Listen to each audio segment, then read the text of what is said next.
자, 장안의 화제 넷플릭스에서 또 큰 거 하나 터졌습니다. 흑백 요리사. 계급 전쟁. 재밌다 해서 저도 봤죠. 재밌더만요. 예. 그런데 무려 우리나라 1등이 아니라 세계 1등을 먹어버렸네. 너무나 재밌네요. 세계인들이 다 공감하고 있다는 얘기입니다.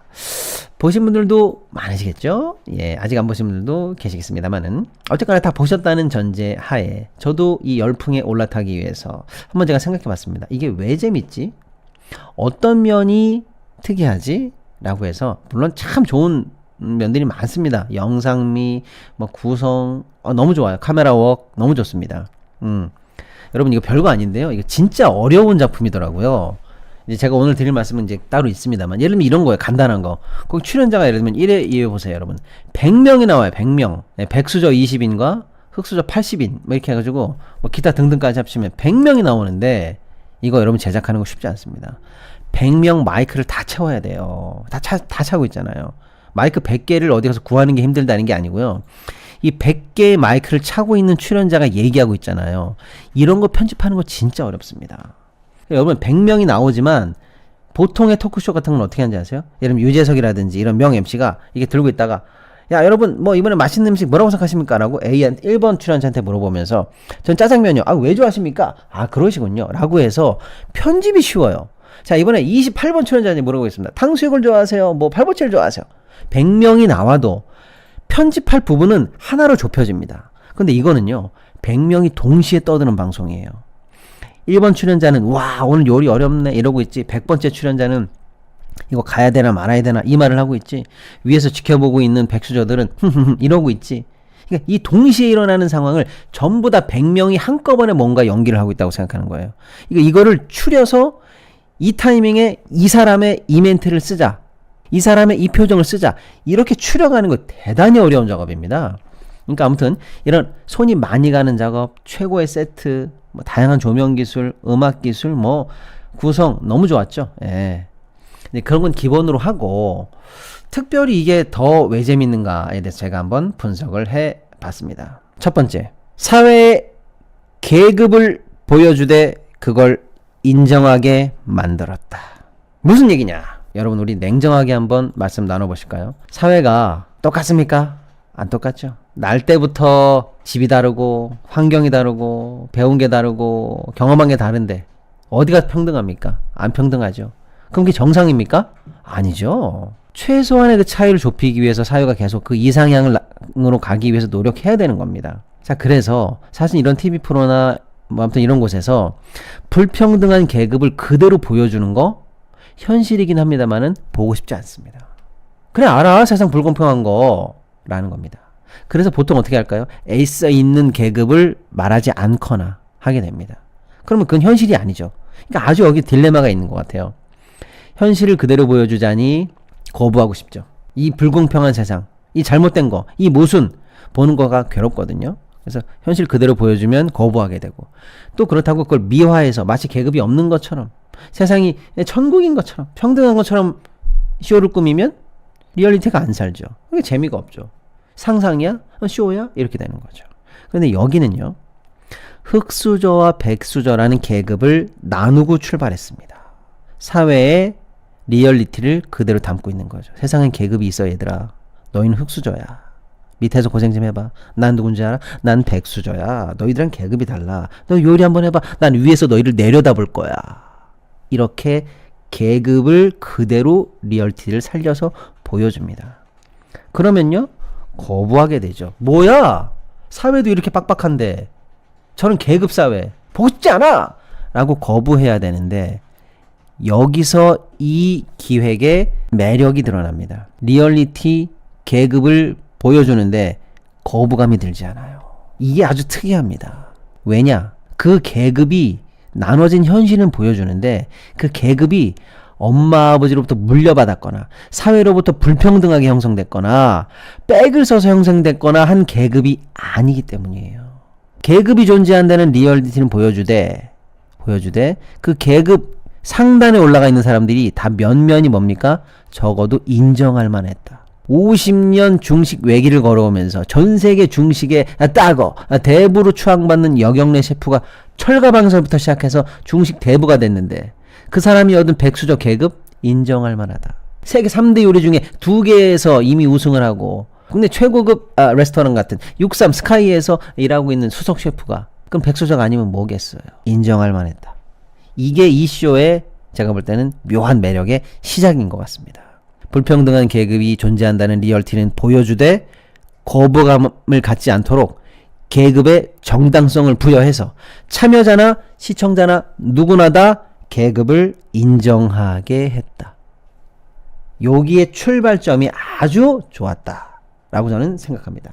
그래야 앞으로 벌어질 계급 전쟁의 정당성이 시작의 첫 발부터 잘 꿰질 수가 있거든요. 그 시작을 아주 잘했다. 자, 두 번째 히트의 매력. 빠밤. 경쟁은 공정하게. 야, 요겁니다. 첫 번째에서 시작할 때 계급을 나눠놓고 시작했습니다. 그런데 흑수저와 백수저의 요리 대결이 있습니다. 이때 누가 요리하는지를 봤다면 사람인 이상 권위에 순응하게 되어 있습니다. 아무리 공정하게 하려고 해도 할 수 없어요. 그렇기 때문에 흑수저와 백수저의 요리 대결에서 심사위원들이 이 요리가 뭔지, 제목은 뭔지, 하다못해 지금 내가 먹는 게 고기인지 회인지 야채인지도 모르고 눈을 감고 그저 오로지 향과 미각으로만, 맛으로만 판단하게 했다. 계급은 나눠져 있지만 경쟁이 붙는 순간 공정하게 경쟁하라. 이야, 이게 이 쇼의 매력이었습니다. 그래서 대가가 이겨도 역시 라고 권위를 인정하게 되고 대가가 지는 걸 보는 것도 통쾌한 거예요. 와, 맛으로 이긴다. 진 대가들도 할 말 없어요. 맛으로 졌기 때문에. 여기서 이 쇼의 매력이 생기는 거죠.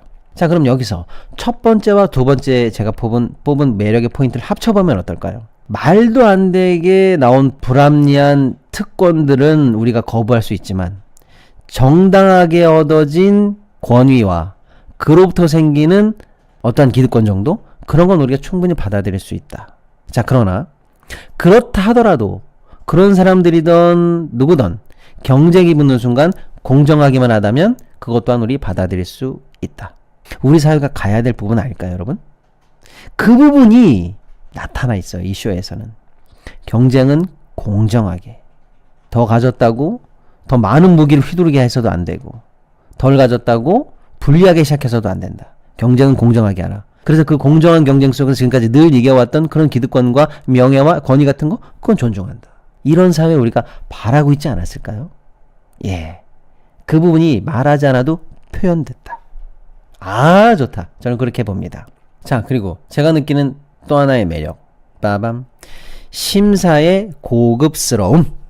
뭐냐? 나는 여기서 혼신의 힘을 다해요. 이 재료 하나에, 이 아이디어 하나에 몇 날 며칠 밤을 새우고 인생이 도전이라고 생각하고 혼신의 힘을 다하는데 저 꼭대기에서 나를 판단하는 저지들이 엉망진창이야. 내가 저런 사람들한테 심판받았었어? 라고 생각하면 정말로 이 시스템 자체를 뒤에 엎고 싶죠. 근데 이번에 심사위원으로 나왔던 안성재 셰프와 또 백종원 대표, 진정성 있는 심사와 고급스러운 심사, 출연자들 위해서 적어도 판단할 수 있는 높은 수준을 가진 사람들이 제대로 심사를 했다. 그래서 아무도 심사위원의 권위에 대해서 이의를 제기하지 않았어요. 아유, 심사위원만 잘 만났으면 저 사람 됐을 텐데, 아유, 저 심사가 엉망이어가지고 저 요리 저걸 따라가지 못했네, 이런 사람 없어요. 완벽하게 전문성과 도덕성과 투명함과 권위를 가진 사람들이 심사를 하니까 수긍이 되는 거예요. 우리 사회도 여러분 살다 보면 우리 인생을 심사하는 수많은 사람을 만나게 됩니다. 대학교 갈 때 면접관 만나죠. 고등학교 갈 때도 면접관 만나죠. 대학 갈 때도 면접 보죠. 취직할 때 얼마나 많은 사람한테 심사를 받습니까? 또 소송 등등등 해서 얼마나 많은 재판을 하게 됩니까? 살다 보면요. 그렇습니다. 그 모든 심판들이 공정할 수 있다는 믿음만 있다면 그 과정이 두려움이 없을 것 같아요. 우리가 인생에서 만나는 모든 심판대에 저런 사람들이 서 있다면 고민이 없을 것 같아요, 정말. 이번에 심사위원들이 노이즈를 만들지 않았어요. 아주 고급스러웠어요. 그것도 히트의 포인트다, 저는 그렇게 생각합니다. 심사위원들이 갖는 권위, 인정할 만했다. 좋았다. 자, 그런데 그래서 조금 걱정이 됩니다. 제가 아직까지 7화까지인가 봤는데 뭐냐 앞으로는 요게 좀 걱정이에요. I'm 굿입니다. I'm 굿은 말이죠. 이 지금 같은 환절기에 우리 가족 건강을 지키는데 꼭 필요한 건강 음료가 되겠습니다. 간에 좋은 스피루리나가 잔뜩 들어있고요. 해독 작용의 미나리, 맛이 좋은 패션 후르츠, 그리고 꿀 이런 것들이 잔뜩 들어있고요. 비타민 5종, 미네랄 6종, 아미노산 18종 등등등 해서 무려 29개의 균형 잡힌 성분들이 쫙 들어있는 그야말로 건강 음료가 되겠습니다. 알코올로 손상된 간 기능 회복에 특히 좋고요. 피부 건강과 운동 능력 향상에 짱입니다. 지금 저희가 파는 요 사전 예약 판매 있죠.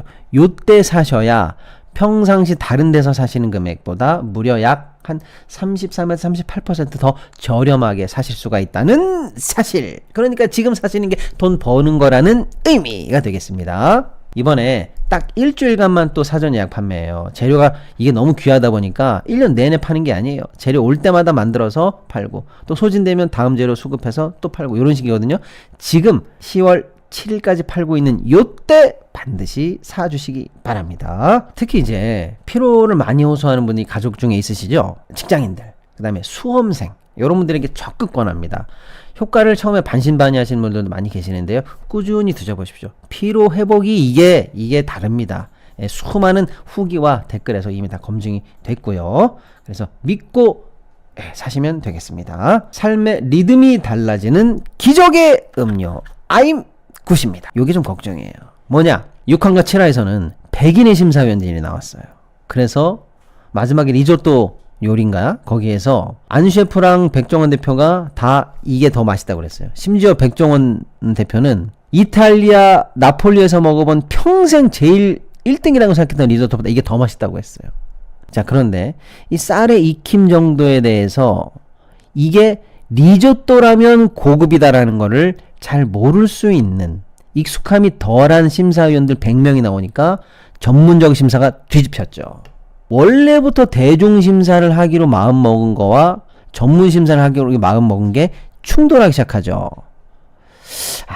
제가 볼 때는 요게 조금 앞으로 뭐 8화 9화부터 쭉 가봐야 알겠습니다만은 혼신의 힘을 다한 최고의 요리사와 셰프들이 펼치는 이 기량 대축제에서 요거 심사가 그 수준 위에 있는 사람들이 계속 봐야 될 것 같은데 요게 뒤틀리기 시작하면 예상 못한 결과가 나오죠. 최고가 떨어지는 그런 결과가 나옵니다. 요게 앞으로 어떻게 될지가 조금 저는 어쩌면 리스크다 요렇게 좀 생각이 좀 들기도 합니다. 자, 그 다음 이 프로의 매력 빠밤 난장판 팀전을 그대로 보여줬다. 나 혼자만 잘 먹고 잘 살고 열심히 노력하면 되지 뭐. 세상에 근데 그렇게 쉽나요? 천하의 손흥민도 11명과 함께 팀을 이뤄서 축구를 해야 돼요. 우리는 어쩔 수 없이 수많은 조직 속에 있게 됩니다. 아주 나이스하고 시스템이 잘 돼 있고 리더부터 팔로워까지 호흡이 잘 맞는 조직에 속할 수도 있습니다만은 리더도 막 개판이고 또는 조직원이 엉망진창인 수많은 문제가 많은 조직들을 우리는 경험하게 돼요. 이 프로가 처음부터 아주 나이스하게 흘러갑니다. 흑수저들이 최선을 다해서 요리 경연을 보여주고 그래서 살아남고 또 백수저라는 권위자와 붙기 위해서도 최선을 다하고 그 백수저들은 흑수저의 도전을 물리치기 위해서 또 자기의 평생을 갖춰온 기량을 다 발휘하면서 막 요리도 하고 너무 나이스했어요. 요리 보는 게 너무 고급스러웠죠. 그런데 팀전으로 가면서 난장판이 됩니다. 진짜 무능한 리더 나오죠. 답답하게 결정 못 짓는 사람 나오죠. 그 다음에 좋은 아이디어 나왔는데 무시하는 사람 나오죠. 이거 리스크다라고 딱 짚는 사람 나왔는데 그게 받아들여지지 않는 모습 나오죠. 그 다음에 팀에 막 화합을 저해하는 사람 나오죠. 인간사 군상들의 다양한 상징들을 팀전에서도 보여줬다. 그래서 우리도 그 모습을 통해서 나를 반성하게 됐다. 나는 조직에서 어떤 리더였지? 나 무능한 리더였나?